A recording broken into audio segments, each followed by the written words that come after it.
Hi viewers, welcome to our channel. ప్రస్తుతం మనతో పాటు దాము బాలాజీ గారు సీనియర్ జర్నలిస్ట్ ఉన్నారు. వారితో ఒకసారి మాట్లాడదాం. సార్ నమస్కారం. సార్ నమస్తే. సార్, జగన్మోహన్ రెడ్డి గారి తిరుమల పర్యటన రద్దవడం మనం చూస్తున్నాం. అయితే దీనికి గల కారణాలు ఏంటి? డిక్లరేషన్ అంటున్నారు. మరి ఒక మాజీ సీఎంని డిక్లరేషన్ అడగడం కరెక్ట్ అంటారని కూడా చర్చ జరుగుతుంది. మరి జగన్మోహన్ రెడ్డి గారు అయితే వాళ్ళే డిక్లరేషన్ ఇవ్వలేదు అని అంటున్నారు గతంలో. మరి ఎందుకు ఇవ్వలేదు? అసలు టీడీపీ వ్యూహం ఏంటి? మరి ఇప్పుడు జగన్మోహన్ రెడ్డి ఏం చేస్తారు సార్? జగన్ ఈరోజు దర్శనం అని తిరుమలలో దర్శనానికి వెళ్తున్నట్టుగా ప్రకటించారు. నిన్న నైటే తిరుమలకి చేరుకొని ఈరోజు 10:30కి దర్శనం చేసుకుంటారని ప్రకటించారు. అయితే దీని చుట్టూ పెద్ద వివాదం అయితే లేచింది. అదేంటంటే జగన్ ఖచ్చితంగా డిక్లరేషన్ ఇచ్చితేనే అలో చేస్తాం జగన్ని కొండపైకి, లేకపోతే అలో చేయమని టీటీడీ కానీ లేకపోతే తెలుగుదేశం బీజేపీ వీళ్ళందరూ కూడా డిమాండ్ చేశారు. టీటీడీ కూడా బోర్డులు కూడా కొత్తగా మామూలుగా అయితే వైకుంఠం 17th కంపార్ట్మెంట్ దగ్గర బోర్డు ఉంది. కానీ కొత్తగా ఇప్పుడు వైకుంఠం 2, వైకుంఠం 3, తర్వాత వైకుంఠం సర్కిల్, జేఈఓ ఆఫీసు ఇక్కడంతా కూడా ఒక 4 చోట్ల జగన్ కోసమే అన్నట్టుగా ప్రత్యేకంగా బోర్డులు పెట్టారు. ఇంతకుముందు ఆ బోర్డులు లేవు. అట్లాగే జగన్ది క్యాన్సిల్ అనగానే ఆ బోర్డులు కూడా తీసేశారు. అంటే క్లియర్గా కావాలని జగన్ని తిరుమలకి వెళ్లకుండా అడ్డుకోవాలి. ఒకవేళ జగన్ డిక్లరేషను ఇవ్వకపోతే అలో చేయకూడదు అని గట్టిగానే అనుకున్నట్టుగా మనకు అర్థమవుతుంది. అది జగన్కి అర్థమైంది. సో జగన్ డిక్లరేషన్ ఇవ్వాలి కాబట్టి తాను ఇవ్వకుండా ఇచ్చినా తనకి సమస్య ఉంది, ఇవ్వకపోయినా సమస్య ఉంది. అందుకని తను విత్డ్రా చేసుకున్నాడు, దర్శనాన్ని రద్దు చేసుకున్నాడు. దాని తర్వాత ప్రెస్ మీట్ పెట్టాడు. సో జగన్ ఆర్గ్యుమెంట్స్ ఏంటి, లేదా వైసీపీ ఆర్గ్యుమెంట్స్ ఏంటి, డిక్లరేషను ఇవ్వాల్సిన అవసరం లేదు అని చెప్పడానికి వాళ్ళ దగ్గర ఉన్న ఆర్గ్యుమెంట్స్ ఏంటి, ఇవ్వాలి అని చెప్పడానికి ఇటు కూటమి దగ్గరున్న ఆర్గ్యుమెంట్స్ ఏంటి అనేది మనం చూసినప్పుడు, ముందుగా కూటమి చెబుతున్నది, కూటమి నాయకులు కానీ టీటీడీ బోర్డు కానీ వీళ్ళందరూ చెప్తున్నది ఏంటంటే, ఇది టీటీడీ అనేది ఏర్పడింది 1932 ఒక ప్రత్యేక స్పెషల్ యాక్ట్ కింద. బ్రిటిష్ వాళ్ళ కాలంలోనే టీటీడీ అనేది తిరుమల తిరుపతి దేవస్థానం అనేది బోర్డు ఏర్పాటు అయింది అప్పుడే. సో అప్పటి నుంచి ఇటువంటి చర్చ నడుస్తుంది. మామూలుగా హిందూ టెంపుల్స్లో హిందువులకే ప్రవేశం, హిందువులు కాని వాళ్ళు వెళ్ళినప్పుడు సపరేట్గా ప్రకటించాలి. దాని మీద అప్పుడే విమర్శలు వచ్చాయి. ఇప్పుడు ఎందుకంటే ఇప్పుడు నేను చర్చికి పోతున్నాను, చర్చికి పోతున్నానంటేనే నేను యాక్సెప్ట్ చేస్తే పోతున్నట్టు కదా, మళ్ళీ డిక్లరేషన్ ఇవ్వడం ఏంటి అనవసరంగా. ఇప్పుడు మనం చాలాసార్లు హిందువులు కూడా చర్చిలకి వెళ్తుంటారు, లేకపోతే బుద్ధిస్టు టెంపుల్కి మనం ప్రపంచవ్యాప్తంగా అనేక బుద్ధిస్టు దీనికి వెళ్తాము. కానీ ఎక్కడ నేను బుద్ధుని బోధనలతో ఏకీభవిస్తున్నాను ఇంకోటి ఏకీభవించకపోయినా కూడా పోయే అవకాశం ఉంది. పరిశీలన నేను చాలాసార్లు, నేను హేతువాదిగా ఎప్పటి నుంచో నా 20 ఏళ్ల వయసు నుంచి నేను హేతువాదిగా ఉన్నా. కానీ నేను అనేక టెంపుల్స్కి వెళ్ళాను. ఎందుకు వెళ్ళానంటే ఆ టెంపుల్ ఆర్కిటెక్చర్ కావచ్చు, అక్కడున్న మనం భక్తి వ్యవహారాలు కావచ్చు, ఇవన్నీ పరిశీలించడానికి కూడా వెళ్ళొచ్చు. ఒక పరిశీలక మనం తెలుసుకోవాలి సమాజం. మనకి నమ్మకం లేనంత మాత్రం దాన్ని అవాయిడ్ చేయాల్సిన అవసరం లేదు. మనకి నమ్మకం ఉన్న వాళ్ళు వెళ్తున్నారు, వాళ్ళు తోడరమన్నారు, మనకి ఎలాగో నమ్మకం లేదు, పోతే నష్టమే ఉందని కూడా మనం పోతాం. కాబట్టి ఇలాగా ఇప్పుడు నిజానికి హేతువాదులకి రాసివ్వాలి తిరుమలలో, ఎందుకంటే నాకు నమ్మకం లేదు కాబట్టి అని. కానీ హేతువాదులను ఏం అడగట్లేదు కదా. నేను కూడా తిరుమలకి అన్నిసార్లు పోయినా, నన్ను ఎప్పుడు అడగలేదు. సో ఇదేంటంటే ఎందుకు అడుగుతున్నారు అనేది అప్పుడు చర్చ వచ్చింది. దానికి హిందువుల వైపు నుంచి గుంపులుగా మళ్ళీ వాళ్ళు ఎక్కువ వచ్చే అవకాశం ఉంది, వాళ్ళకి ఇదైతే ఖచ్చితంగా ఉండాలి అనేది పెట్టారు. సరే, ఆ రూలు పెట్టిన తర్వాత 90లో ఎండోమెంట్ యాక్ట్స్ కింద 1987 ఎండోమెంట్ యాక్ట్ కింద 90లో ఒక ప్రత్యేక ఆర్డినెన్స్ తీసుకొచ్చారు. ఆర్డినెన్స్ కాదు, జీవో, గవర్నమెంట్ ఆర్డర్ MS 311 అనే ఆర్డినెన్స్ తీసుకొచ్చారు. దాని కింద ఖచ్చితంగా పరాయి మతస్థులు, హిందూయేతర మతస్థులు ఎవరు వచ్చినా కూడా డిక్లరేషన్ ఫామ్లో నాకు వెంకటేశ్వర స్వామి మీద నమ్మకం ఉంది, అందుకే నేను వస్తున్నాను, నా ఫలాని మతం నాది అనేది ఒక డిక్లరేషన్ ఇవ్వాల్సి ఉంటుంది. అదే ఎండోమెంట్ రూల్స్లో 16 కిందకే వస్తుంది. అట్లాగే టీటీడీ చట్టం ఉంది, ఆ టీటీడీ చట్టం కింద రూల్ నెంబర్ 136 కూడా ఇదే చెప్తుంది. సో దీని ప్రకారం చెయ్యాలి. ఇప్పుడు ఒక చట్టం చేసినాక నీకు ఆ చట్టం పట్ల వ్యతిరేకత ఉండొచ్చు, కానీ ఆ చట్టాన్ని ఫాలో అవ్వాలి. ఇప్పుడు రోడ్డుకి లెఫ్ట్లోనే పోవాలనేది ఒక చట్టం ఉంది మనకి. నాకు ఆ చట్టంలో నమ్మకం లేదు, నేను రివర్స్లో వెళ్తాను అంటే కుదరదు కదా.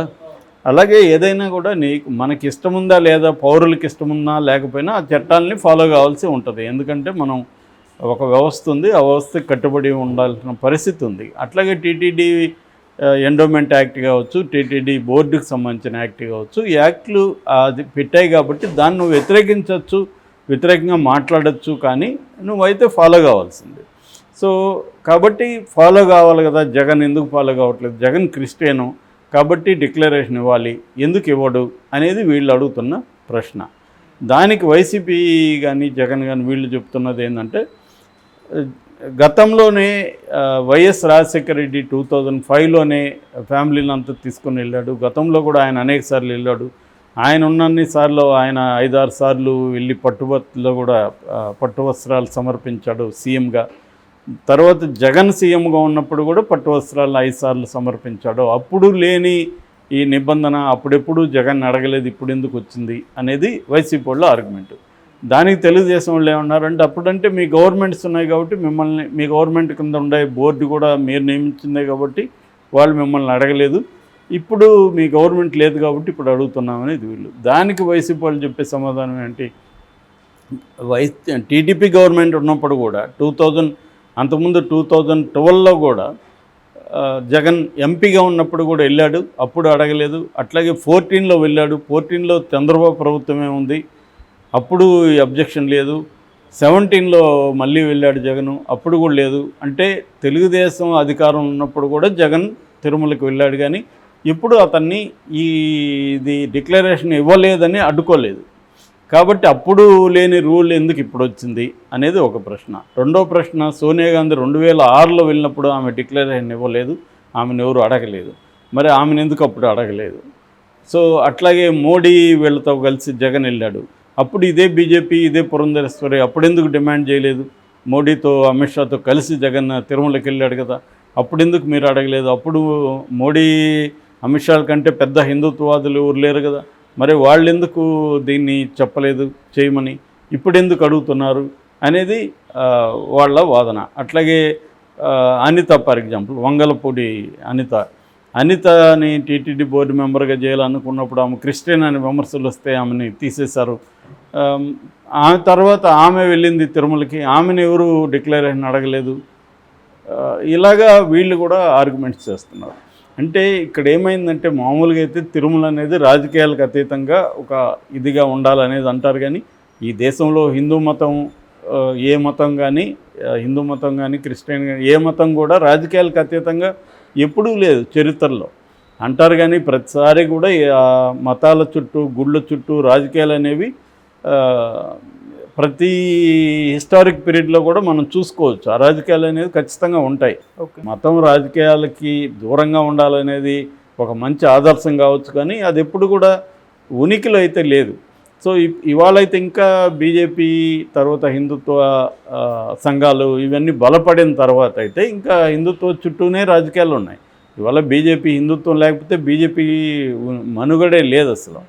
సో ఆ కాంటెక్స్ట్లో చంద్రబాబు కూడా దీన్ని రాజకీయాల కోసమే ఉపయోగించుకున్నాడు, జగన్ కూడా దీన్ని రాజకీయాల కోసమే ఉపయోగించుకున్నాడు, పవన్ కళ్యాణ్ అదే పని చేస్తున్నాడు, అందరూ అదే. నేను చాలాసార్లు చెప్తుంటాను, రాజకీయ పార్టీలో ఒక పార్టీకి ఇంకో పార్టీకి ఏ విషయంలో కూడా పెద్ద తేడా లేదు, డిగ్రీస్లో తేడా ఉంటుంది అంతే.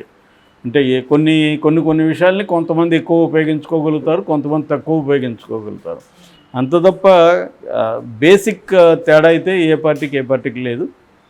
సో ఇప్పుడు అంటే చంద్రబాబు, నిన్న కూడా చెప్పాను నేను, తనకి ఈ 100 రోజుల పరిపాలన కావచ్చు, స్టీల్ ప్లాంట్కి సంబంధించిన ఆందోళన పెరగడం కావచ్చు, ఇట్లాంటి విషయాల్ని డైవర్ట్ చేయడానికి కోసం చంద్రబాబు ఈ లడ్డు వ్యవహారం తీసుకొచ్చాడు. నిజానికి చంద్రబాబు సీరియస్గా లడ్డులో ఇది జరిగిపోతుంది అనగానే బాధ ఉంటే దాని మీద ఆయనే సిబిఐకో లేకపోతే సుప్రీంకోర్టుకో లెటర్ రాసి దీన్ని తేల్చమనాలి. ఆ పని చేయకుండా ఆయన ఒక పొలిటికల్ మీటింగ్లో క్యాజువల్గా దాన్ని ఎత్తడం, అది కూడా 2 నెలలకు ముందు వచ్చిన రిపోర్ట్ని బేస్ చేసుకొని 2 నెలల తర్వాత టైమింగ్ చూసుకొని మాట్లాడడం, అందుకే క్లియర్గా రాజకీయాలు చేశాడనేది అర్థమవుతుంది. దాన్ని ఎదుర్కోవడానికి జగన్ కూడా రాజకీయాలు చేస్తున్నాడు. నిన్న జగన్ ప్రెస్ మీట్లో మాట్లాడుతూ కూడా నాలంటి వాడిని ఆపారంటే ఇంక దళితులకి గుళ్ళల్లో ప్రవేశం ఉంటుందా అని అడిగాడు. నిజానికి అది రాంగ్ స్టేట్మెంట్. దళితులకి తిరుమలలో అయితే ఎప్పుడు అడ్డుకోలేదు. కాకపోతే మిగతా చాలా టెంపుల్స్లో దళితులకి గుళ్ళల్లో ప్రవేశం ఇప్పటికి కూడా లేదు, అదైతే నో డౌట్.